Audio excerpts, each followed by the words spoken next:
Hello, beautiful people, and welcome back to another episode of the Monie Podcast. I am your girl, Monie, and today's episode is one that I wish we didn't need, but we do. We're going to be talking about burnt out, Black womanhood, and the myth and strength inspired by the heartbreaking story of Quita Cole. She's a 40-year-old entrepreneur who passed away sadly in her sleep after saying, Quita needs rest. You might have seen this trending on Instagram, on Facebook. It is definitely a wake-up call. So often we say that we're strong, but sometimes we're just not okay. You know, the Black woman, we often get burnt out and the lies and hustles of endless lives that we leave. So we're going to dive into an emotional, physical, and spiritual toll of always being the strong one. Through a raw and deep conversation with psychotherapist Dr. Natacha Pennycooke, we're going to explore how generational expectations, capitalism, and cultural silence have shaped Black women, relationships with rest, vulnerability, and healing. We're also going to be unpacking what it means to be constantly seen as the strong one. You know, how that can become a silent death sentence and why we deserve rest, softness, and care now, not later. I'm joined by powerful and wise Dr. Natacha Pennycooke, who's a licensed psychotherapist, speaker, and advocate who has dedicated her work to helping people, especially women of color, heal out loud.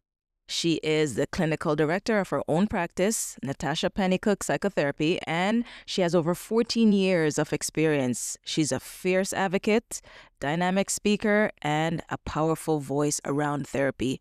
Help me welcome our guest today, Dr. Natacha Pennycooke.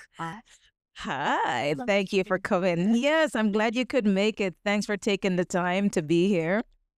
You know, when I thought of this episode and the topic, I was like, you were fitting. You know, it's so fitting because as Black women, we often tend to just keep going. And a lot of us are in therapy for this, where we need to put ourselves in check and to take that time. And this was a wake-up call for me when I saw the article online. I was like, oh my gosh, that's me.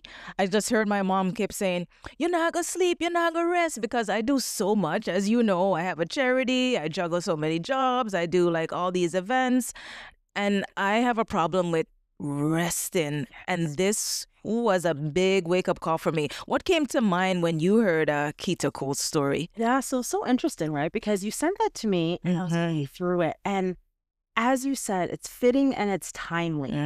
What came to mind was also on a personal level, where similar to you, I run my psychotherapy. Yes. I do speaking. I'm an author. I just came back from overseas at a speaking engagement. And I do so much. much. Yeah, exactly. So when you sent me that, I was like, oh, maybe this is not only a wake-up call to you, Yeah. to yourself as well, and the people that we work with. Because it's so much, especially, you know, as an advocate, myself as a psychotherapist, we tell this to people. Yeah, all the time. How many of us actually take that own advice as well? It's right? true. A lot of times we need to be standing in the mirror and looking at ourselves and pointing to ourselves. And I definitely say I'm one of them. And the reason why it's so timely, because this summer I have been saying I'm resting this summer. Yeah. I'm taking time to rest. And what does that mean, right? We're told to rest. Is it lie down and sleep? There's so many different facets of rest that definitely we'll get into, but it's really looking at what does that mean. Yes, that's true. What does it mean? What does it mean? Oh my gosh. Why are Black women so often expected to carry more emotionally, spiritually, and physically? Yes. Yeah. So, you know, such a question, right? Why are Black women expected more? And I think, you know, we can't negate the historical contexts here because we need to go back to history. And I always pull in history because history will definitely dictate where we currently are. Think of Black women. We historically have been the fixers. We're the ones up. everyone else. Right. Look, everyone else, making sure things are done, things are fixed. And when we look from a historical context, Black women have been the one taking care of. A lot of times when you go back to like the plantation. That's true. That, right? Think about that. Like the nannies for those families. Yeah. Exactly. The nannies, the ones taking care, the ones up cooking. Yeah. Nursing. Exactly. Children. Yes. Right? That's the one. Think of that historical context. You have to pull it in. It's part and parcel of it. That historically, we have been the ones that doing it, take care of everyone else. But what happens to self? We were not the ones taking care of self. We were the ones taking care of everyone else. We have to look at history and how that has continued right to today. But I think what we're seeing today is we're having these conversations. We're seeing the outcomes, such as a young woman, 40 years old. Yeah. Reading her story. Oh my gosh. Working nonstop. 3 weeks. So that's 21 days nonstop, no rest. And for those of you who don't know, she had her own restaurant. Yeah. States. And she literally said, I've been working the last 3 weeks nonstop. I need rest. Exactly. She rested but never woke up. You see? My gosh. And that's the part that hit me, because when she finally, it's like her body just says, listen, now, we need it now. And she listened to her body and took the rest. You know, it really just shook me. And I was like, oh my gosh, it made me change my schedule and my life. That when I saw that article, like I had like back-to-back shifts at work, and I had like so many things just. Yeah. And I said, yeah, I'm going to space this out. That day I'm going to sleep all day. Like Sunday just went. I said to my mom, I'm staying in bed all day, you know? And it's sad to see that had to happen for us to say that wake-up call.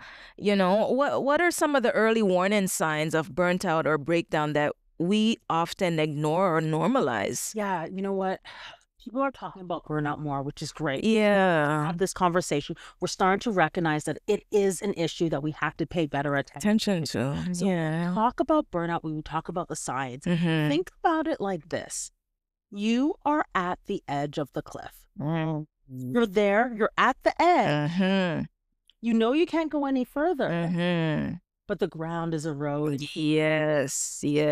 That's a good example. Yep. Eroding from under you. You're like, no, I'm going to pause. But there's so many things that you feel you still have to do. And it's literally eroding under you. So what you're starting to recognize is the overwhelm, the frustration, starting to recognize that, okay, I have so many things to do, but no time to put it in. Maybe start neglecting self, right? A lot of times we're like, okay, I'm going to put this in my calendar. Yes. Put this time for self in the calendar. But what happens when someone needs something? Yeah. That's the first block of time that ends up going to someone else. So we have to be more aware of this. Yes. Starting to feel really fatigued, not eating, not sleeping. All these signs that are going on in the middle of the night when you really should be resting, right? Starting to worry that, oh my gosh, I got to get this done. Maybe it's, waking up really early to do those tasks and going to bed really late to make sure tasks are done. Starting to recognize that, okay, you're missing lunchtime.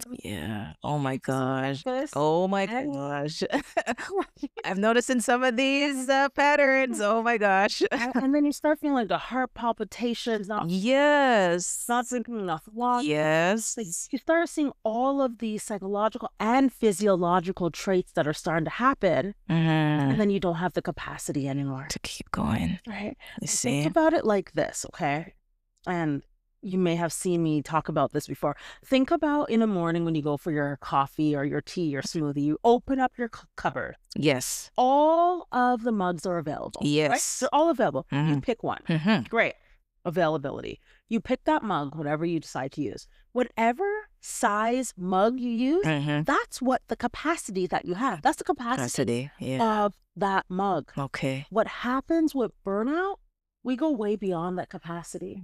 It's like holding that mug. Pouring, can only hold so much.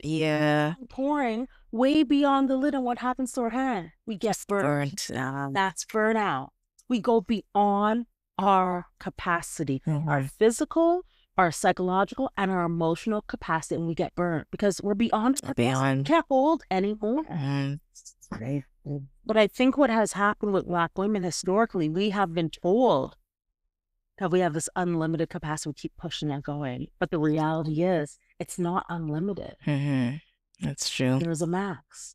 That's a good way of putting it. Like basically saying, you know, the mug can only hold so much, and that is basically our limit. You know, that's a good analogy of looking at burnt out and how much we can handle. How do we start giving ourselves permission to rest, not just sleep, but deep restoration? You know, because some people think when you sleep, you're looked at as lazy or whatever. As you said, we're going to get into the different types of rest. Yeah. Like, how do we get to give ourselves that permission to be like, yeah. You know, we have to give ourselves allowance. It's that. Us giving ourselves allowance and permission to action the rest. It's no longer enough to be aware of it. We're all aware of it now, right? But we have to action it. Okay. In order to action it, we have to give ourselves permission. Yes. We have to fight those, family, generational, stereotypical. If you're lying down, you're lazy. Yeah. If it's come Saturday and you're not up cleaning the house at the crack, exactly. Clothes on the line, that you're lazy. Right? We have to start looking at it differently because, back to the historical context. Yes. Individuals were thought of as, quote unquote, lazy from a historical context. If we go back. Yeah, that's where it's coming from. There's a psychologist in the States who talks about post-traumatic slave syndrome. Oh. That a lot of us are holding on to these generational pieces from slavery times. Okay. So if you look at post-traumatic slave syndrome, a lot of those messages we're still holding on to, that it's lazy to rest. Because historically, we were not allowed to rest. Yes. Right? Our ancestors were not given permission to rest. So a lot of times we're holding on to that, and then we're feeding those stereotypes to ourselves and to other people that you're lazy, you're not getting up, you're not doing things. But you're negating what you've done all day. Yeah. Right? So when it comes time to the weekend or even during the week, slotting time to rest. So I said, let's talk about rest. There are different types of rest. Okay. So we know about sleep and napping. That's physical. Yes. The physical body needs to lay down. But then we need emotional rest. Oh. Right? Sometimes things are too heavy. And it's like, no, I need more emotional rest where I cannot keep going, giving of myself emotionally to others. That part is important. I need to work on that one. Definitely. Yep. Right. So there's physical rest, there's emotional rest, there's sensory rest. Where, nowadays we're on our phones, on TVs, on tablets. Yeah. It's taking a break from your gadgets. Yes. That it's too much coming at me at once. Where I need a rest from that. All right. I need to step away. Yeah. That means going out for a walk, being in nature. Sitting on the grass, being near water. That's my sensory rest, being near water. Even like some people have closed like social media down. They've closed their Instagram, and I search for them sometimes. Like, what happened to your account? They're like, oh, I'm taking a rest from social media. Just deactivate for a few. Right? Yeah. Well needed. Yeah. So there's also creative rest. Having time to get those creative juices running again. And for some people, it may mean, stepping away from creative things, but also some other people it might be, I need to do something more creative. Oh, okay. I need to draw, I need to paint, or I need to color, I need to listen to music. Right? Things that are going to get those creative juices running. What we've recognized, especially, I've recognized this as an entrepreneur. Yes. I cannot be that visionary if I'm not rested. I can't come up with new things. Yeah. I cannot. Because I recognize I don't have the space. Yeah. So that creative rest for me really is, taking that pause a lot of times in the water so I can be like, oh, now there's this is, yeah. It's like a little reboot you need. Yes. So sensory rest. There's this one type of rest I've been talking about, more cellular rest. Ooh, where it's like the cells of your body are literally need to pause. So whether it is drink drink more water, have better food, those green smoothies, more fruits, more vegetables. Yeah. Maybe you're putting in too much junk food In your body. sugar. Okay, yeah. The cells are just like, oh, it's not feeling good. So needing that rest. Wow. Right? So that the body... Never heard of that one. Okay, all right, yeah. So yeah, when we start thinking about rest, we need to go deeper than just the lying down, laying down. We need to think holistically. What are all the ways that my body needs to rest? Do I need to lie down? Do I need to turn off social media? Do I need, positive people around me? Yeah. Safe. Right? That's a big one. Rest. That is a huge one. Definitely. We need to start expanding understanding of rest. In order to expand our understanding of rest, we need to give ourselves permission so that we can expand and action what we need. What we need. You see, and for those of you guys watching, definitely give yourself the permission. I hope this episode is touching you and allowing you to evaluate your life and see, it's time that I really put some things aside, focus on my rest, because your health comes first. Very, very important. What's the difference between being strong and being self-sacrificing? Yeah, like self-sacrificing. Yeah. That's a great question. And I think a lot of times that self-sacrificing is like being that martyr. It's that piece around like, well, you know what? I need to be the one who steps up, or I need to be the one that takes care. Yes, that is strong, but think about it this way. I'll put it this way. There's a difference between being nice and being kind. Okay.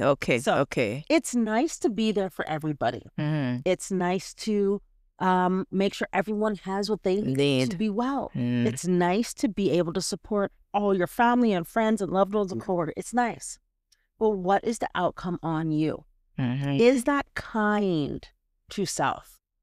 So what I like to say is let's focus on being kind, not only to others, but also to self. We want to make sure that we are kind, not so much nice all the time, but kind. And what kind may mean is, someone really wants you or needs you to be there, to be present, to show up. But you're exhausted. You can't keep your eyes open. You're like, I'll get in the car and I'll drive there, but I don't know if that's true. Is that kind? That's true. It's not kind to yourself or to that other person. Because God forbid something happens. Yeah. I've often someone else been in that situation, especially after like 12 hours of a night shift, or instead of going home to rest, I'm like, all right, I'm going to go do grocery. I'm going to do this rather than just come off the road and go home and rest. I'm not being kind. My mom said that. She's like, you're not taking care of your body. You're not being nice to yourself. You work so hard and yet you're still going. I'm like, so that one is definitely for me. Keep going. Yeah. So it's very important to know the difference, kind versus nice, especially to how you're treating your body. Why is it so hard for some of us to ask for help? And what can we do to unlearn that? Because maybe for Quita, as an entrepreneur, being like the boss, that was her thing. Maybe it was just hard for her to just say, I need a day off. No, I got to keep going. I got to keep working. Like I look at the people in my circle, like my dad, he has his own company, and sometimes he's not feeling well and he gets that call to come out and fix a furnace. He goes out there and he does it. We're like, what are you doing? I thought you weren't feeling well. So, how can we get to that place where we ask for help, and how can we unlearn that, Yeah. So that asking for help is so, especially when we think about the trust factor. Yeah. Right? Where so many people are like, I'm going to ask for help, but I don't know if I can trust that person to do it how I do, or also to make sure that the reward comes back. Okay. Right? Okay. So it's about that trust. Yeah. It's that piece where it may be that he wants to call someone else to come and help him. Are they going to do as good a job? You hit it on the head. Yes. You hit it on the head. So, and I get it. Also, as an entrepreneur, I was at a place, and that's literally how my practice started, where I had people wanting to work with me. And I'm like, okay, yes, I'll work with you. I'll take you on. But I'm like, I can't see clients. That's impossible. That's impossible. Yes. I started saying, I need help. Okay. I need to hire other clinicians. Yes. And got to that point. So yes. You see? It's that fine line. It's that trust piece, but it's also more about, can I trust myself if I make a mistake? Yes. And that's big. Huge. That is big. Learn that the hard way, especially as an entrepreneur. Yes. Mistakes are going to happen. You trust yourself to fix it and to be okay. And then if you can trust yourself to fix it, then you can say, you know what? I can ask for the help because I know if a problem happens or if I make the wrong choice, I can go back in and fix it. Yeah, because it's all on you right there. You're not bringing in other people into, what you've started. So I totally get that. And as a person that runs a charity as well, it's hard because I wear so many different hats. And as you said, when you said, I can't see 3 different clients, I got to that point where I'm just like, I can't be in so many places at once.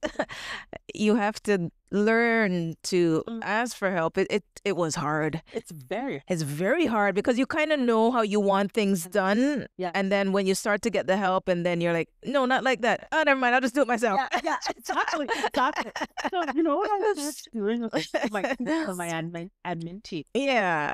It's like, other clients are like, no, I only want to work in that. Yeah, exactly. Hey, that's fine. I can find space. I told my admins, you're allowed to tell me no. Yeah, like I know you said that, but yes. Yeah. And that puts yourself in check and also accountability. Yes, that is. I have hired them to work with the team. Let them. And then I trust them enough to be able to delegate to say that if I say this, and I probably will, because I want to help people, want to make sure people are well, but I can't make sure people are well if I'm not. If you're not well. If I'm working 10 hours a day with 10 different people, I'm not well. That's true. You have to be at that place. You can tell me no. And they do. And they do, eh? They do. Yes, they do. I remember not too long ago, I was doing something. I'm like, yeah, okay. And Amy on my team was like, Natasha, you can say no. I'm like, you're right. You're right. Yeah. No, I'm not going to do it. You see? And how did that make you feel? How did it feel? Absolutely. Yeah, I cannot do it. Because it is that piece. It is, yes. It's that trusting self to be able to say, you know what? I don't have to take on every person. Everything, yeah. Right? There are, 8 billion people? Not be responsible for everyone's wellness. And you have to realize that you have to get to that place where you look at it like you just can't. And it's not a bad thing to just say you cannot. You physically, spiritually, emotionally cannot most times. And you just have to accept that. What role does intergenerational trauma play in how Black women approach work, rest, and self-worth? That's huge. Yes, I figured. Pieces, post-traumatic slave syndrome, where it's the generational hurt and pain that our grandparents experience. And from that time, safety was make sure you're working hard, make sure you're doing all the things, head down, keep working. Don't let people think you as lazy or see you as lazy, because then what will happen? You will be shipped off or sold and away from the family, right? So that rhetoric, where it was very much in that time, it made sense to keep the family safe and thriving and together. Yes. But nowadays, that doesn't serve us. It doesn't. No. It doesn't. Absolutely not. So we have to understand the generational pieces and context of why was this done back then? And do I need to continue it? To do it? Yeah. A lot of times we don't. No. But we do because of history, of generations, just because we continue to do that.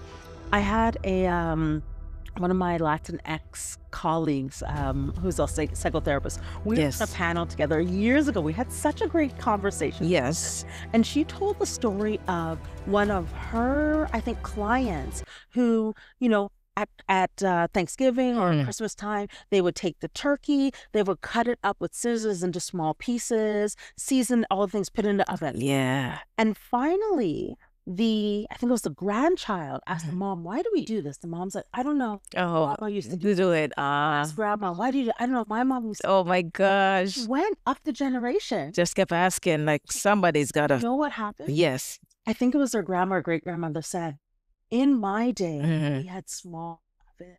Oh, The whole turkey could not fit, in. you see? So in order to get it in and to cook the whole thing, had to cut it in pieces. Oh my gosh. So a lot And now we have bigger ovens and we still continue the of thing. ovens and still continue. Mhm. I need to really understand the historical context Mhm. of how it applied then and does it still now, need to apply now? right?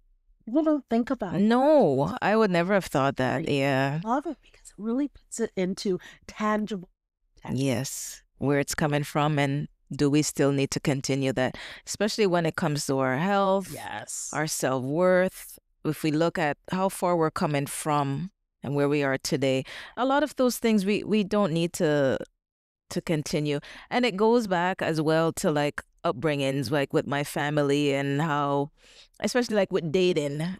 You know what I mean? How my parents would talk about dating back then, how if a guy approaches you at a dance and takes you on a little dance, you are automatically a couple. You're dating. We just danced one time.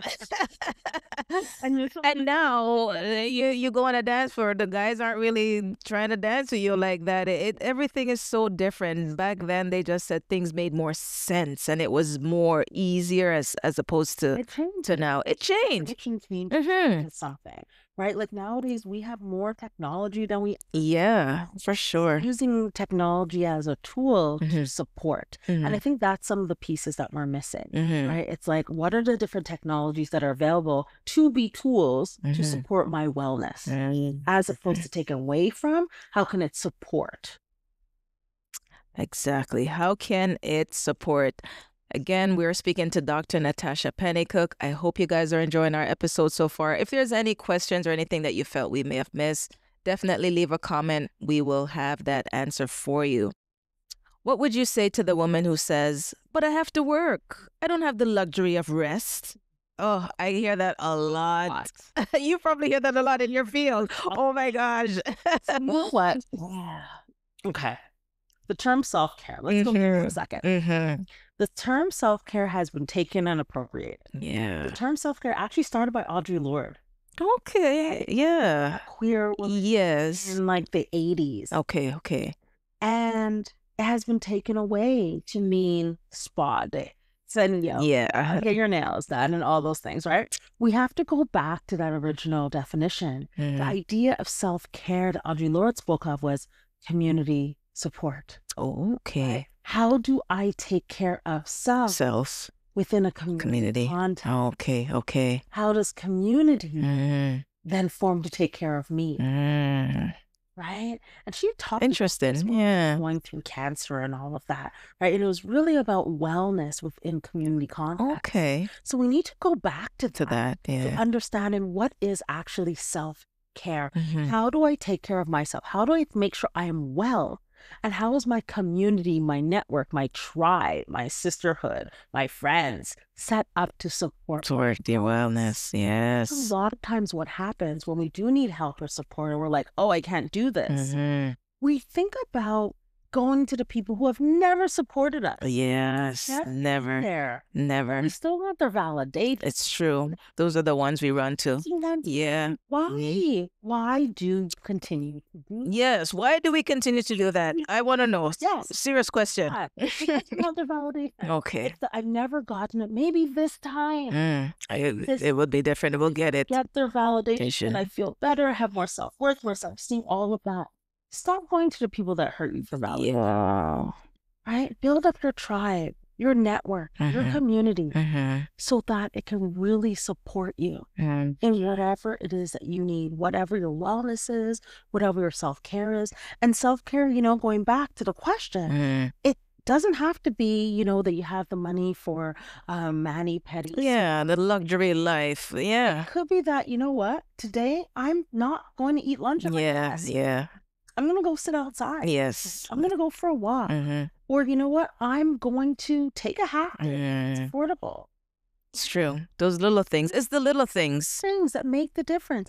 And you know what? We have to get better at putting those little things every day. Single day. That's true. It doesn't have to be 5 hours. It can be 5 minutes. You see? That pause, that check-in. I'm going to drink my water. I'm going to step outside. I'm going to get some sunlight. I'm going to check in on a friend. Have that friend check on me. Pretend and sugarcoat. Fine. When you're not, because I even have friends that say, oh, I have to work. I can't take a vacation like you, or I have to work. And they do that. And sometimes it makes me feel guilty. I'm like, why do you do that? And you look at their lives, they're like, but you can. You're in the position to do that, and that's why I ask you, like, what do you say to them when they're just like, I can't. And that's why when I saw the article of Quita, I was like, I bet you she was just saying that. Yeah.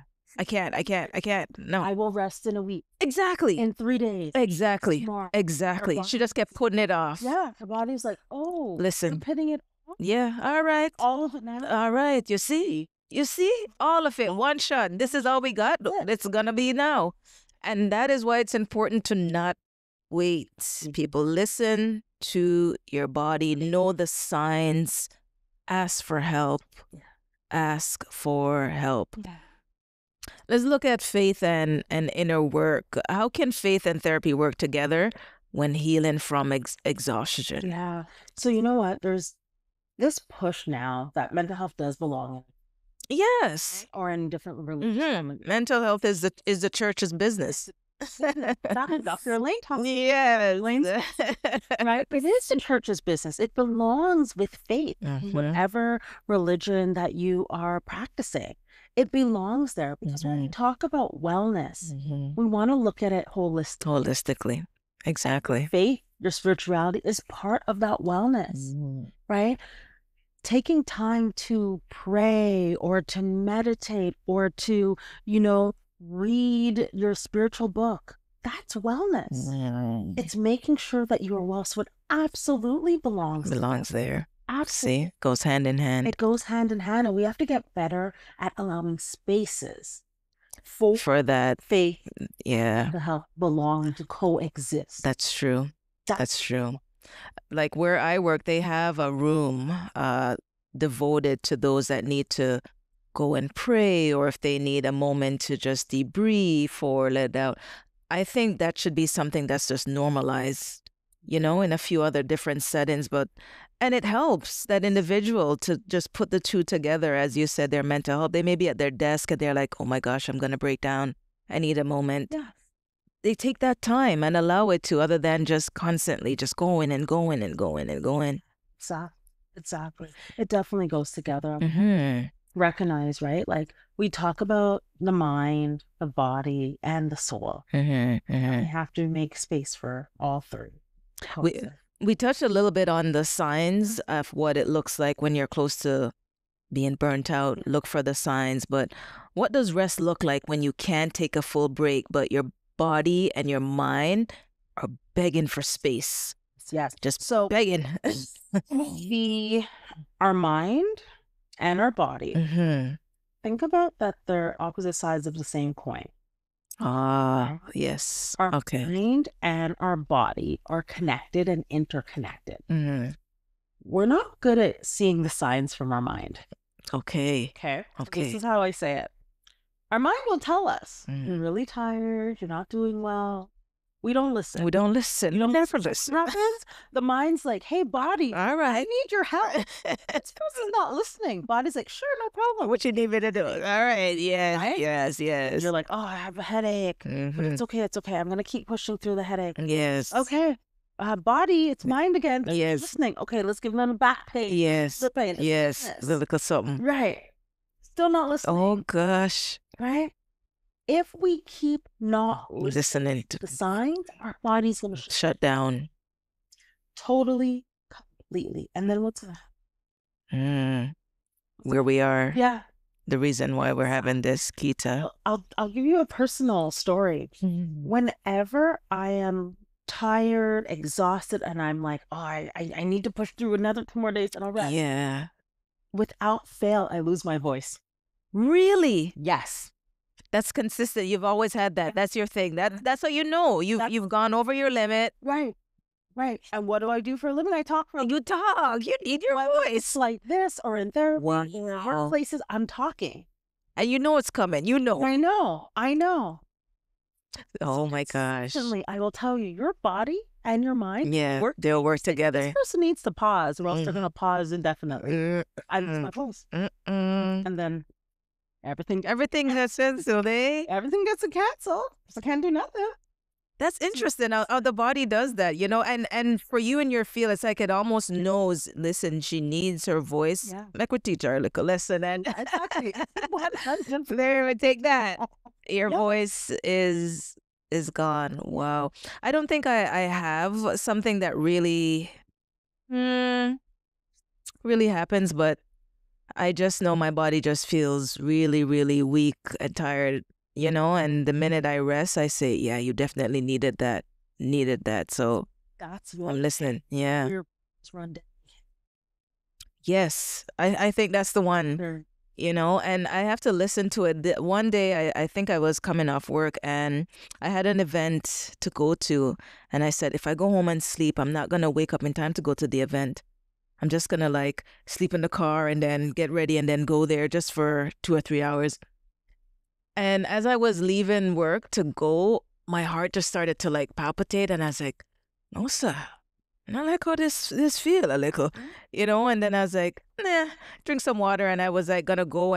But it just kept going. And I called a friend and I said, I don't think I'm gonna be coming to the event. I'm gonna go home and sleep and rest. And, you know, it was the right thing I did. Like, I followed up with my doctor after and they're like, that was a sign. Your body was exhausted. And you were thinking of going to an event. I'm like, oh my God. I really needed that. So I think my body will do certain things that will make me think like, yeah, that doesn't sound right. Almost like a car. You know, like a car when you're driving it, you hear them little things. You say, wait, that doesn't sound too right. Well, exactly. That's how the body is. And I said, I'm going to be more in tune to some of these little things that are triggers to me. And I said, that doesn't sound right. That doesn't feel right. I don't like how I feel. I'm listening to those from now. And I started more after seeing Quita's story. I said, that could be you. You don't want to end up that far. That's why the awareness is important. Yes. We have to get better at recognizing these The signs. Yeah. But we're not paying attention. And paying attention to what they are. So we need to pay attention so we can be aware. We need to then accept it. That this is my sign. And then we have to give ourselves allowance. Allowance, yes. Yes. That's my 4 A's. Yes. So repeat the 4 A's again. Okay. Write them down, people. Everyone, notepad. Very important. So you have to be aware. Okay, be aware. You have to accept. Okay, accept. Body's telling you something. You have to give yourself allowance. Right? In order to give yourself permission to take action. There you go. 4 A's. Very important. Yeah. Apply those, put them on a sticky, keep them in your room, on your mirror, but definitely something you want to live by as you go through your working week. How do you personally protect your peace as a healer and professional? Love that one. This summer is a perfect example. Okay. I feel like I have been running, doing so much since May. So it has been, you know. Yes. I was going to say May and then it clicked. Since May. I've been going. Agent, workplace. Things, all the things. May hits and then June is male mental health. Yes. So that. You kept going. Yeah. Then I was away at a conference where in my mind, because the conference was in Barbados, I'm like, I'm going to go, family's going to come. Yeah, you'll have some time. I'm going to also do the conference, speaking and chairing and all the things. I'm like, yeah, make it work. I'm going to tell you, I got back more exhausted. Oh, no. Because I went right into, you know, conference, doing all the things. And then the day after the conference finished, I got on a plane and came back. Oh, exhausted. Oh no! 3-4 days I had in the beginning just completely negated itself. So came back. You see, and I took the rest of June just to be still. Awesome. Because I was exhausted, and my body was telling me, right, like we gotta do this now. Still had my voice. Yes, all right. Everything else felt like it was going out of whack. everything else is going out of whack. And I'm like, no. So what did I do? Sit in my backyard so that in between sessions, I'm out. You're out. Sitting in the backyard. You have to do that. Yeah. You have to be stern with it. You have to. It's a consistency. Yeah. Yes. Where I'm like, I'm talking about rest more, helping people rest, or of like a mindset reset for people as well. But I'm like, I have to action what I'm preaching. And that's my thing. So that's what I'm doing very religiously this summer, is making sure that I'm taking that time to rest. And then I know, like this is a time where I talk about a summertime where like work on your mental health now, because we know September gets hot. Yes, that's like revamp everything, just Yeah. So I have individuals who struggle with seasonal affective disorders, weather changes. So I know for me that's a busy time. So I need to rest now to prepare myself for that busy time. That's true. And so that I'm setting the habits now. That's true. So that I can be consistent then. So that's what you see, very important, guys. Take the time now. Summer, there's so many things to do, but don't burn yourself out. Don't keep going. Listen to your body now before we revamp. Some fun and personal questions about you. You're doing your thing. You have your own practice and everything. You help others. But for yourself, when's the last time you laughed until you cried? Oh, God. That's a good one. Laughed till I cried. Those are always the best laughs. Those are always the best laughs. Well, it's probably last month while I was away. And I was away with my sister and my husband and my son. Yes. And it was nice to have time with them. So we can just, like, my sister and I, when you click, act the fool, right? As my husband says, you two, like, complete act the fool. And we'll go and do things as if we're still, like, oh, I love that. Love that. Yeah. So definitely hanging out with my sister is, like, one of those, like, belly bust laughter. Love those. Those are the best laughter. Laughter is medicine. So glad you're able to do that. What's something you do just for joy, not work, not family, just you? What do you do for joy that brings you that joy? Interesting enough, because I talk a lot and help a lot of people, things that bring me joy is like this silence. No, I agree. Yes, that's big. Yeah. It's little and people think, but it's so yes. Revitalizing, energizing, and connecting with, like I was saying, tribe and network, but people who get it and where I don't have to be on for them. Yes. They could be like, and challenge. Yes. Yes. Sometimes being on the other side of things, right? So love that answer. Yeah. Silence piece where I'm not talking. It's true. Yeah. People just think like, no, but it's so valuable, and it's expensive in a way where people just don't understand. It does something to you. I love that. Yes, it's the recharge. Yeah. Like, there's times when I get recharged by doing this. There's times when I get recharged. Ultimate. When it's like this quiet. Yeah. Love that one. All right, finish this sentence.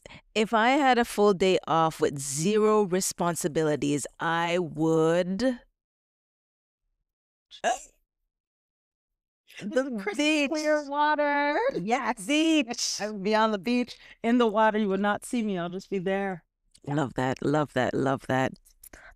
And that leads us into our segment where we like to talk about good things are coming. This is the segment of our show where I like to leave our listeners or viewers with a positive affirmation to help you get through the week. And hopefully this is fit in for our episode and what you may be experiencing. So good things are coming because I no longer wear strength like armor. I wear peace like skin. We're going to repeat it one more time for you guys.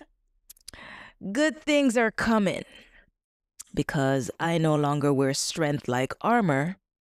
I wear peace like skin. And I felt it was fitting for our episode today because we're just talking about being strong and that strength and always having to show up and be the strong one. You do not always have to wear that. That's a heavy, heavy hat to wear. So we just want you guys to put that in perspective and just realize that you have to take care of yourself first before you can take care of others. Dr. Pennycooke, thank you so much for your presence, your truth, and the space you hold for us to feel safe in our softness.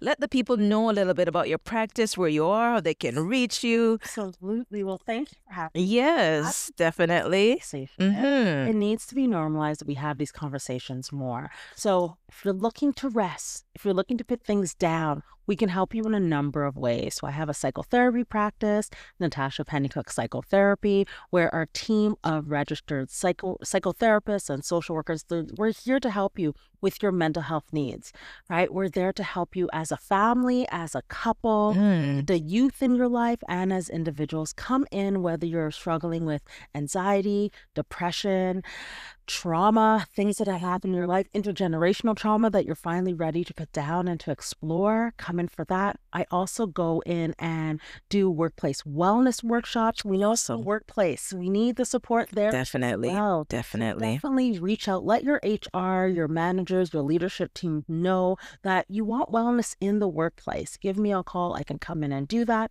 Also, on the third Friday of every month at noon EST, I'm hosting on Zoom something called Mindset Rest Reset. So it's something perfect. you do on Zoom exactly for this reason. So we have moments to rest where you can put it in your calendar that this is your time to rest. And we get together as a community and talk about rest. I go through some different somatic things. So somatic things is where we're integrating the body, the mind, and our breath. So we can invite rest into our bodies. Love that. Every third Friday at noon. So you can find all the information on our website, www.natashapennycooke.com. Also, you can find us on Instagram, natashapennycooke.therapy, and also over on LinkedIn at Natasha Pennycooke. Awesome. We are going to put that information in our notes at the bottom. So if you didn't catch it, read the messages at the bottom and remember to subscribe and like. Hope you guys enjoyed our episode. We have her pamphlet here. She is doing great work in the community. Definitely connect if you need to see a therapist. As she mentioned, she does couples, individuals as well. This episode was dedicated to Quita Cole and the family, everyone who is supportive of her. And we did this to get the message across that rest is important. As you saw, sadly, she lost her life because she was constantly on the go, constantly just working. So to every woman listening, your rest is not a reward. It is a right. All right? You do not have to burn out to prove your worth. Being strong is beautiful, but being whole is better. Let this be a reminder that your body, your mind, and your spirit needs care. Not just being convenient, but it's never too late. Just remember, before it's too late. Love and blessing. Thank you guys for watching, and bye for now.